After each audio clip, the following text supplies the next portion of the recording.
original narrative, especially created for Love Behind Gold. Emma Chen's fingers trembled around her champagne flute as she checked her watch for the 14th time. 47 minutes late. Around her, Manhattan's elite dined beneath crystal chandeliers at Lumiere. Whispers and glances increasingly directed her way. Her phone lit up with a message that shattered 3 years and 6 words. I can't do this. It's over.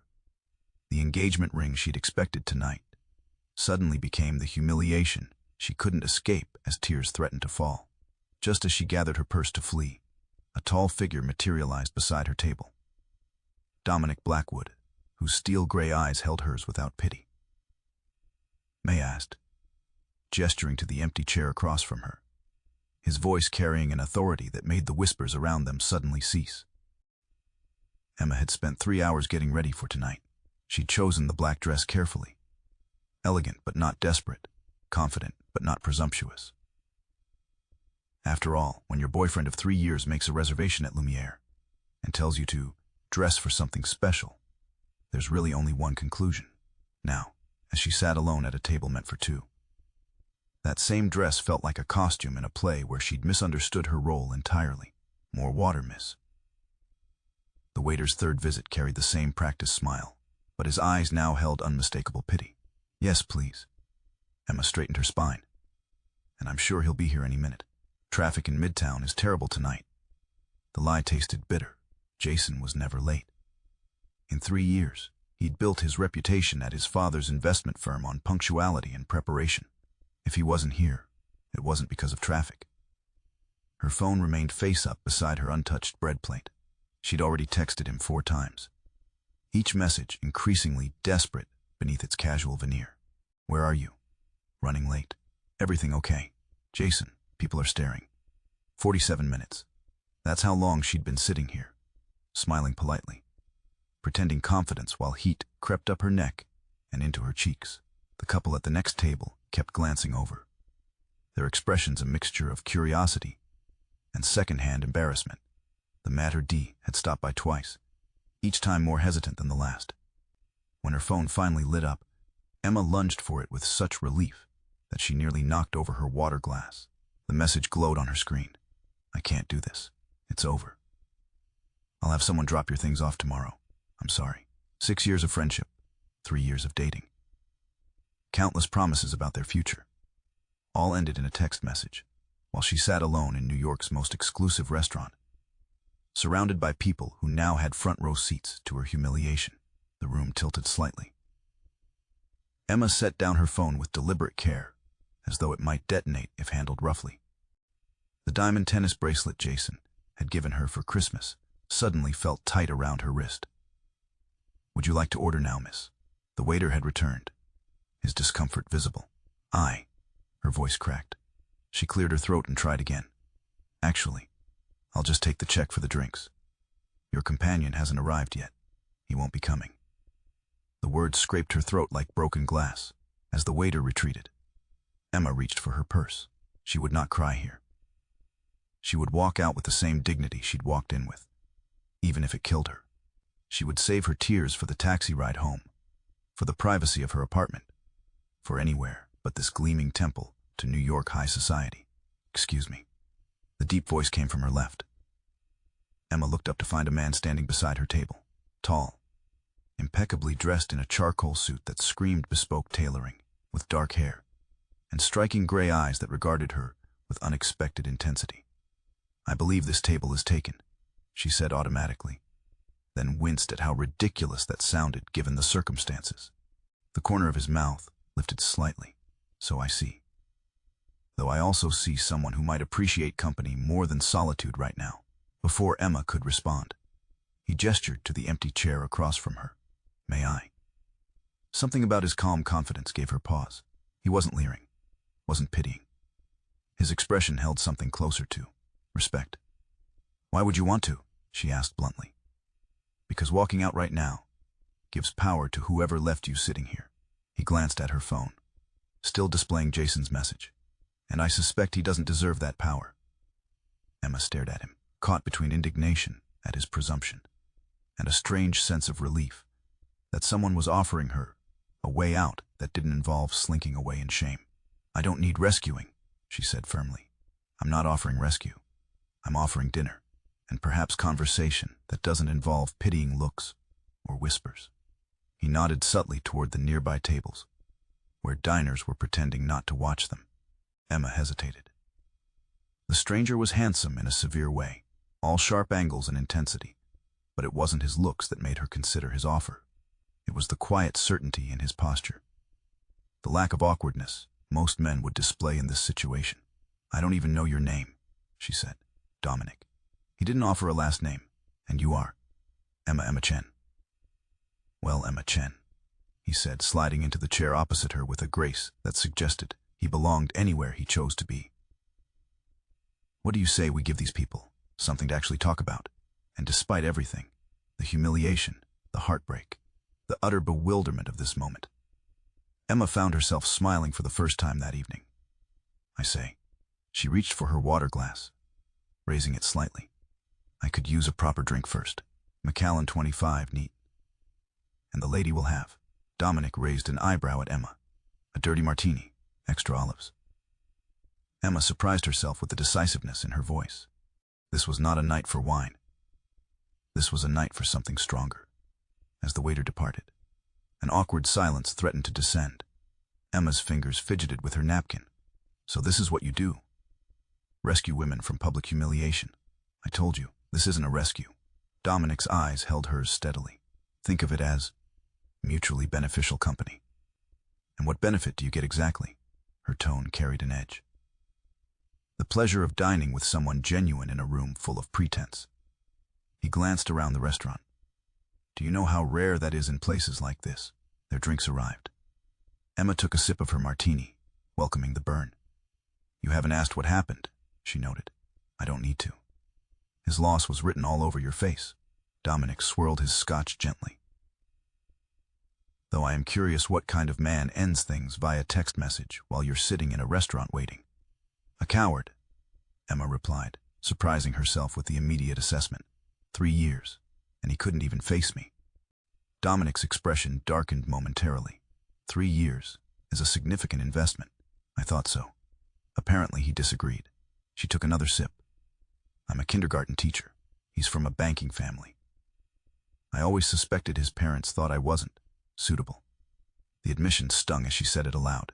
"You teach children," Dominic stated, not asked. "You shape minds at their most impressionable stage."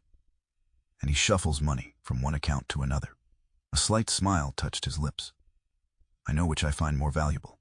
Emma studied him. "What do you do, Dominic? No last name." "I solve problems." "That's deliberately vague." "Yes," he agreed, not elaborating. Instead, he asked, "Do you love teaching?" The unexpected question caught her off guard. Most men she met either dismissed her career or romanticized it.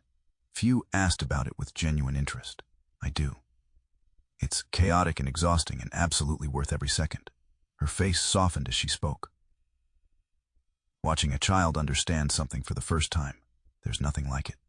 Dominic watched her intently, as though cataloging every micro-expression. "Passion is rare. Most people settle for contentment at best. And you? Are you passionate about problem solving?" "I'm good at it," he replied, which Emma noted wasn't an answer. Their food arrived. She couldn't remember ordering, but somehow he'd managed that detail too. As they ate, conversation flowed with surprising ease. He asked thoughtful questions about her work, her family's Chinese restaurant in Queens, her graduate studies in early childhood education. She found herself laughing, despite the evening's earlier devastation. An hour passed then too. The restaurant began to empty. Emma realized with a start that she hadn't checked her phone once. "I should probably go," she said reluctantly. "It's getting late." "1 more hour," Dominic said, his voice carrying a hint of something almost like vulnerability. "Unless you'd rather not." Emma hesitated. "Why?" "Because I'm enjoying your company. Because you haven't once asked me about my net worth or my connections. Because you have a genuinely interesting mind." He set down his glass. "Choose whichever reason you prefer." As Emma considered his request, a passing waiter accidentally bumped their table, sending a water glass toppling. Dominic's hand shot out with startling speed. catching it before a drop spilled. The waiter's reaction, however, caught Emma's attention more. "Mr. Blackwood, I'm so sorry, sir," the man practically stammered. Dominic waved off the apology with casual authority. But Emma's mind was racing. Blackwood, as in Blackwood Technologies, as in the Dominic Blackwood, whose face occasionally graced business magazines, and whose company had revolutionized medical technology over the past decade. "You're him," she said quietly after the waiter departed. The Dominic Blackwood, his expression remained unchanged. Does that matter? It should have. The man across from her was worth billions. His decisions affected global markets. And he'd spent his evening keeping a kindergarten teacher company after she'd been dumped. "I don't know yet," she answered honestly, "but I'm willing to find out." Something in his eyes shifted, relief, perhaps, or appreciation of her candor. "One more hour?" he asked again. Emma smiled, feeling something unexpected unfurl in her chest.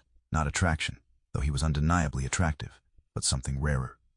Curiosity, interest. The sense that whatever this strange evening had become, she wasn't ready for it to end. "One more hour," she agreed. 3 weeks after that fateful night at Lumiere, Emma found herself in a world she barely recognized. Dominic Blackwood had become a fixture in her life with a speed that should have alarmed her.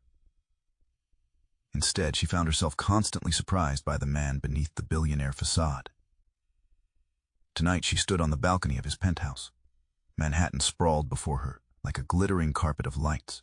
Behind her, the sounds of an exclusive gathering filtered through French doors, soft jazz, crystal clinking, muted laughter. Hiding, Dominic appeared beside her, offering a glass of champagne. "Regrouping," Emma corrected, accepting the drink. "Your COO just asked if I was your latest philanthropy project." Dominic's jaw tightened. Victoria has always had an unfortunate way with words. "I'll speak with her." "Don't. I can handle it." Emma sipped her champagne. "Though I am curious what answer you'd give her." He turned to face her fully, his eyes reflecting the city lights. "I tell her that you're the first person in years who sees me, not what I represent." The simple honesty in his voice made her breath catch. Over these weeks, she'd discovered layers to Dominic that contradicted his public image. The supposedly ruthless CEO who quietly funded educational programs in underserved communities. The reputed workaholic who cleared his schedule to attend her classroom's art show. The man known for emotional detachment who looked at her sometimes with such unguarded longing, it made her heart race. "Your world is intense," she admitted. "Yesterday, I found 3 photographers outside my apartment building. I can increase security." "That's not the point, Dominic." She shook her head. "I'm a kindergarten teacher who lives in a walk-up in Astoria. I clip coupons and buy shoes on sale. This," she gestured toward the party, "isn't my reality." "It could be," he said softly.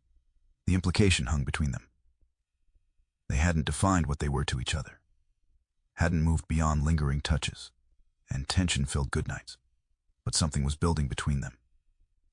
Something neither had anticipated. "I don't want your reality," Emma said carefully.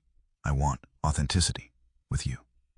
Something shifted in his expression, a vulnerability he showed to no one else. "Few people want authenticity from me, Emma. They want the persona, the power, the connections. I'm not most people." "No," he agreed, reaching to brush a strand of hair from her face. "You're not." The moment shattered as the balcony doors burst open. Victoria Chen, Dominic's striking COO, emerged with a forced smile.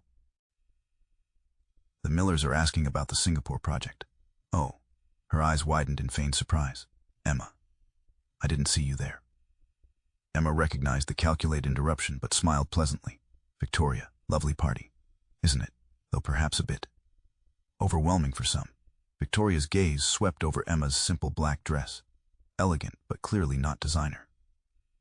These gatherings can be quite intimidating if you're not used to them. Before Emma could respond, Dominic stepped slightly forward. Emma adapts to any environment with remarkable grace. It's one of her many qualities I admire.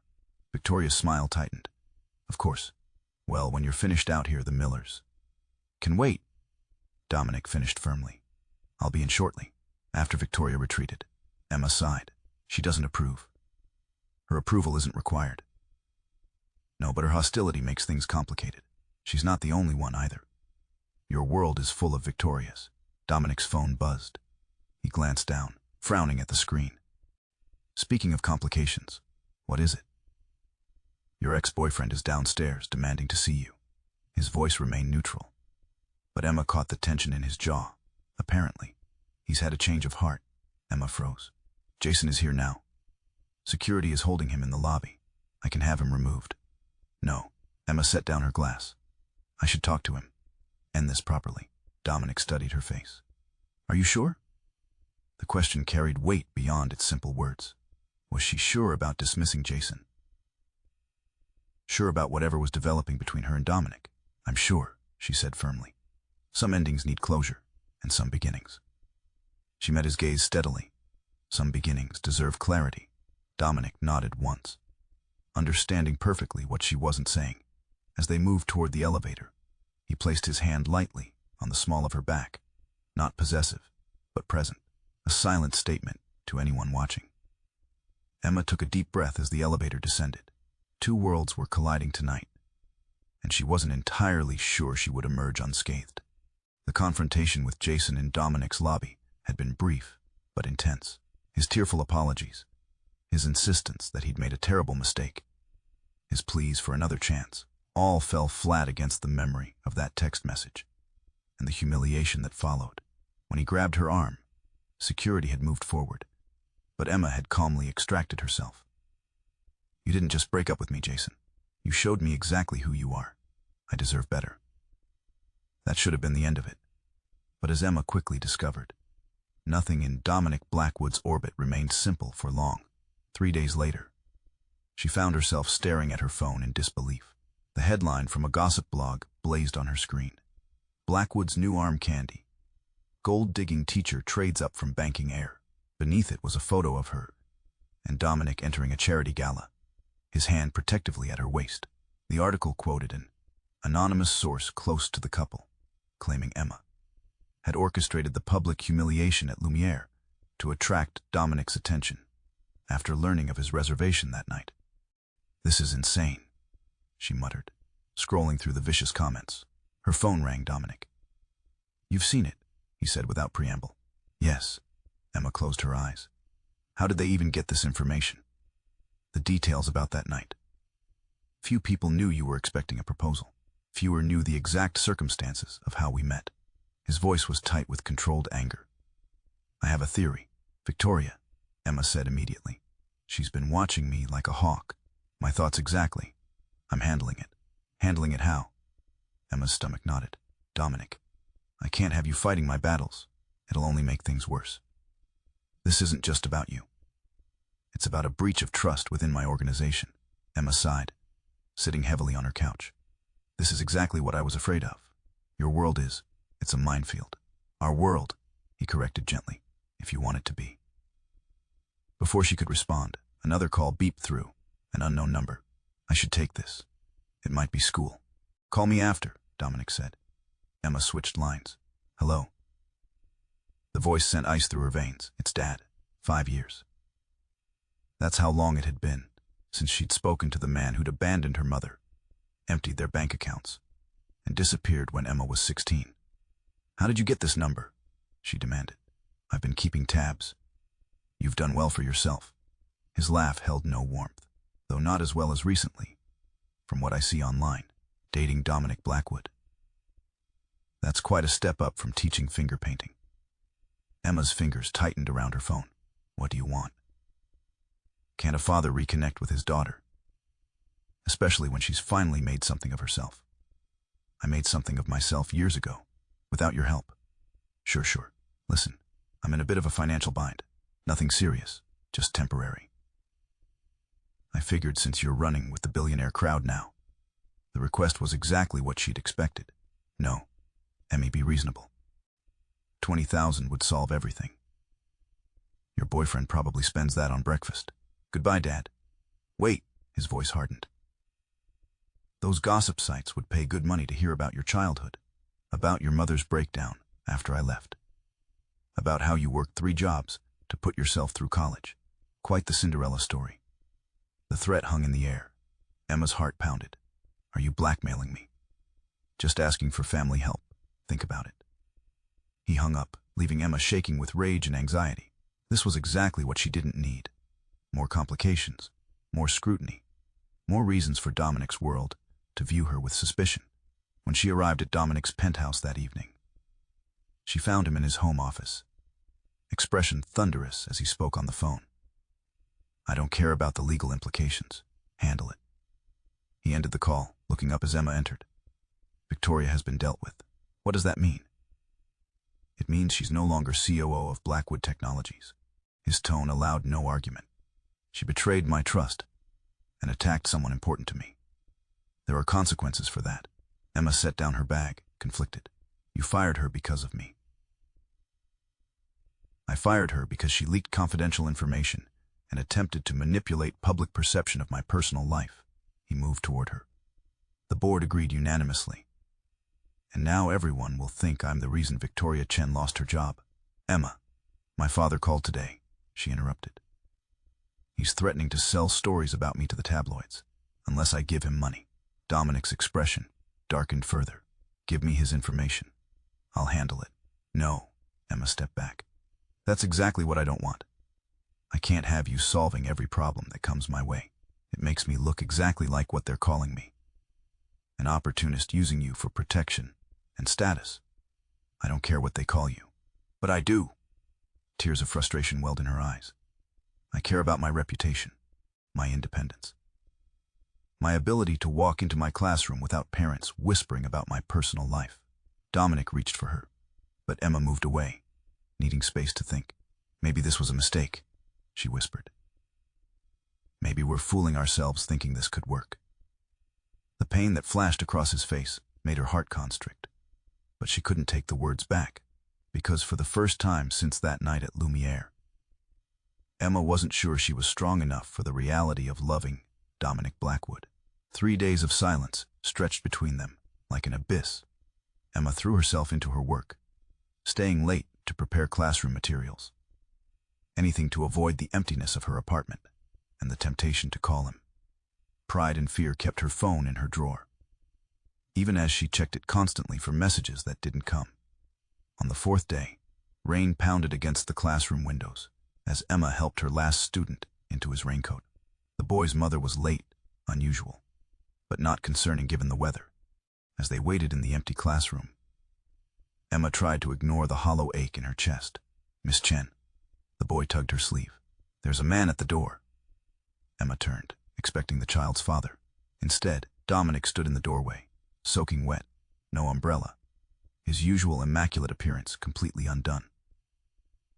Water dripped from his hair onto the shoulders of his expensive suit. In his hands, he held a small bouquet of daisies, simple flowers, not the elaborate arrangements he usually sent. Dominic, she breathed. The little boy looked between them with interest. Is he your boyfriend? Before Emma could answer, the child's mother rushed in, apologizing profusely for her tardiness. As they left, throwing curious glances at Dominic, Emma found herself alone with the man who'd occupied every corner of her thoughts for weeks. You're dripping on my classroom floor, she said finally. I didn't think to bring an umbrella. He made no move to come further inside. I wasn't thinking clearly at all, actually. Why are you here? Because I've spent 3 days trying to respect your space while simultaneously wanting to tear the city apart to find you. His voice was rough with emotion. Because I realized something when you walked away. Emma crossed her arms protectively. What? That I've spent my entire life building walls to keep people at a distance, cultivating an image of control and self-sufficiency. He took a step forward, water pooling beneath his Italian leather shoes. And then you walked into my life, or rather, I walked into yours. And for the first time, I found someone I wanted to let inside those walls. Dominic, please let me finish. He ran a hand through his wet hair. My parents died when I was 19. Plane crash. I inherited a struggling company and the responsibility for my 16-year-old sister overnight. I had to become someone else, someone stronger, colder, more calculating, to survive and protect what was mine. Emma's heart ached at the pain in his voice. This was a side of him the public never saw. I built an empire by keeping everyone at arm's length, he continued. By never showing weakness or uncertainty. It became who I was, until you. He looked down at the flowers in his hand, seeming almost embarrassed by them now. With you, I remember who I was before, who I could be again. I'm afraid, Emma admitted quietly. Not of you, but of us, of losing myself in your world. I know. He finally crossed the room to stand before her. And I've been trying to protect you from it all, Victoria, your father, the press. But I realized that in doing so, I was treating you as something fragile, something to be sheltered. I'm not fragile. No, you're the strongest person I've ever met. He offered the daisies with a vulnerability that made her throat tight. I don't want to change you, Emma. I don't want to make you fit into my world. I want to build a new one with you. She took the flowers. Their simple beauty more meaningful than any expensive gift. I was abandoned by my father, left by Jason. I've spent my life proving I don't need anyone to complete me. I know you don't need me, Dominic said softly. That's precisely why I need you. Emma looked up at him. This powerful man standing soaking wet in her kindergarten classroom. Humbled and honest in a way few ever saw him. My father called again, she said. I told him no. Told him I wouldn't be manipulated or threatened. That if he wanted a relationship with me, it would be on terms of mutual respect, not financial exploitation. Pride flickered in Dominic's eyes, and he hung up, but I felt lighter, stronger. She set the flowers on her desk. I realized I've been letting fear of abandonment dictate my choices. Keep people at a distance because it's safer than risking heartbreak. We're more alike than I thought, he said with a small smile. Emma reached up, brushing a drop of water from his cheek. I don't want you to fight my battles, but I do want you beside me while I fight them myself. Dominic caught her hand, pressing a kiss to her palm. I can do that. And I need you to let me see the real you, not just the strong parts, the broken ones too. I can try, he promised, though it won't be easy. Nothing worth having ever is. Emma finally allowed herself to step into his embrace, not caring that his wet clothes soaked into hers. We're both damaged, Dominic, but maybe that's okay. Maybe that's exactly why we fit. The Metropolitan Museum Gala was the social event of the season, a glittering showcase of wealth, influence, and carefully curated public images. Emma stood before the mirror in Dominic's penthouse, barely recognizing herself in the custom gown he'd had designed for her, a deep emerald creation that somehow managed to be both elegant and true to her personality. You look beautiful, Dominic said, appearing in the doorway in his tuxedo. I look terrified, Emma corrected with a nervous laugh. This is my first public appearance since everything. The past 2 weeks had been a whirlwind. Victoria had given explosive interviews painting Emma as a manipulative social climber who had seduced Dominic and orchestrated her downfall. Emma's father had sold his heartbreaking story of estrangement to a tabloid, claiming his daughter had abandoned him in his time of need once she upgraded to billionaire status. And just yesterday, Jason had appeared on a podcast, describing their relationship as intense and implying Emma had exhibited concerning behaviors toward the end. The public narrative was overwhelming and entirely false, yet Dominic had counseled patience, assuring her that truth eventually prevailed. Tonight would be their first united front. Are you sure about this? Emma asked, adjusting her earrings, simple pearl studs that had belonged to her mother. We could still cancel. Dominic crossed the room to stand behind her, their reflections forming a striking pair in the mirror. Running would only validate their lies. I know, she turned to face him. I'm a kindergarten teacher, Dominic. I'm not used to having my character assassinated in national media. His expression softened as he took her hands. Do you remember what you told your student Lily when those older girls were spreading rumors about her? Emma smiled slightly. I told her that her truth doesn't need to shout to be heard, that living authentically speaks louder than any lie. Exactly. He brushed a strand of hair from her face. Tonight, we simply exist as ourselves. No defensive statements. No rebuttals. Just us together. Just us, she repeated, drawing strength from his certainty. When they arrived at the gala, the flashbulbs were blinding.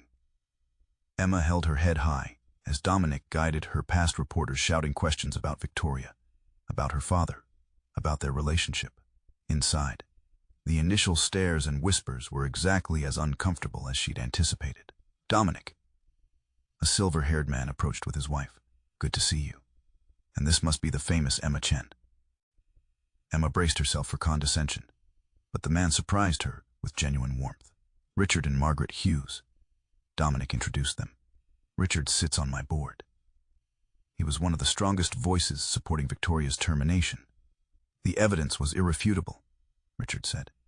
And frankly, my dear, anyone who spends 5 minutes with you two can see what's real and what's fabricated drama.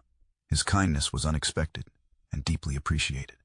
As the evening progressed, Emma found more allies than enemies in the room. Dominic's sister Sophia embraced her like family. Several prominent philanthropists engaged her in earnest conversations about early childhood education. Even a few celebrities made points of publicly greeting them with warmth. People are smarter than tabloids give them credit for, Dominic murmured as they moved toward their table. Emma was beginning to believe it when she spotted them. Victoria, Jason, and a man she recognized from photos as her father huddled near the bar in intense conversation. The unlikely trio froze when they noticed her looking. They're all here, she whispered to Dominic. Together. His expression darkened. This isn't coincidence. Before he could say more, Victoria broke from the group, gliding toward them with a determined smile. Dominic, Emma, lovely to see you both. Victoria, Dominic acknowledged coldly. I wasn't aware you were invited. The Prestons were kind enough to include me at their table. Her smile didn't reach her eyes. I believe you know Emma's father, Robert Chen, and of course, Jason Westfield. We've all become quite well acquainted recently. Emma felt Dominic tense beside her, but placed a restraining hand on his arm. I'd like to speak with Victoria alone, she said quietly. Emma, trust me. She met his gaze steadily. I need to do this. After a moment's hesitation, Dominic nodded. I'll be right over there. Once he stepped away, Emma turned to Victoria. Shall we find somewhere quieter? They moved to a less crowded corner of the ballroom. Victoria spoke first, her voice dripping with false sympathy. You're in over your head, Emma. You don't belong in this world. That's where you're wrong. Emma kept her voice calm. I don't need to belong in this world. Dominic and I are creating our own. Victoria laughed. How poetic and naive. Do you really think someone like him ends up with someone like you? You're a phase. A refreshing diversion from women who actually understand his lifestyle. Like you, Emma asked quietly. Something flashed in Victoria's eyes. Confirmation of what Emma had long suspected. I've been by his side for 8 years. I know him. I know what he needs. No, Emma said with sudden clarity. You know what you want him to be. That's different. Your little romance has cost me everything, Victoria hissed, dropping all pretense. My position, my reputation. You did that to yourself when you chose manipulation over honesty. Emma straightened her shoulders. I didn't come here to fight with you, Victoria. I came to tell you that it's over. The schemes, the lies, the attempts to drive us apart, they've failed, and they'll continue to fail. Victoria's composure cracked. You have no idea what I'm capable of. Actually, I do, and it's not enough. Emma glanced toward where Dominic stood watching them intently. Not against what we have. She turned to leave, but Victoria grabbed her arm. This isn't finished. Yes, Emma said firmly, removing Victoria's hand. It is. As she walked back toward Dominic, Emma felt a weight lifting. She had faced her antagonist, not with Dominic's power or influence, but with her own strength. The woman who had once been intimidated by this world had found her footing within it. Dominic met her halfway, concern evident in his expression. Are you all right? Emma smiled, taking his hand. Better than all right. I'm exactly where I'm supposed to be. 1 year to the day after their first meeting. Emma found herself once again entering Lumiere. The restaurant hadn't changed. Same crystal chandeliers, same hushed elegance, same air of exclusivity. But Emma had changed. The woman who now handed her coat to the matter carried herself with quiet confidence that had nothing to do with the designer dress she wore or the man beside her. Mr. Blackwood, Miss Chen, your table is ready, the maitre d' said with a respectful nod. As they followed him through the restaurant, Emma noticed they were heading toward the same table. where she'd sat alone that fateful night. She glanced at Dominic, who offered a small smile that confirmed this was intentional. "Sentimental?" she asked as he held her chair.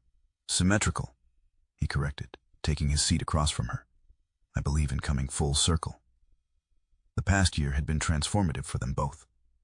After the gala confrontation, Victoria had made one last desperate attempt at sabotage, leaking confidential company information to competitors.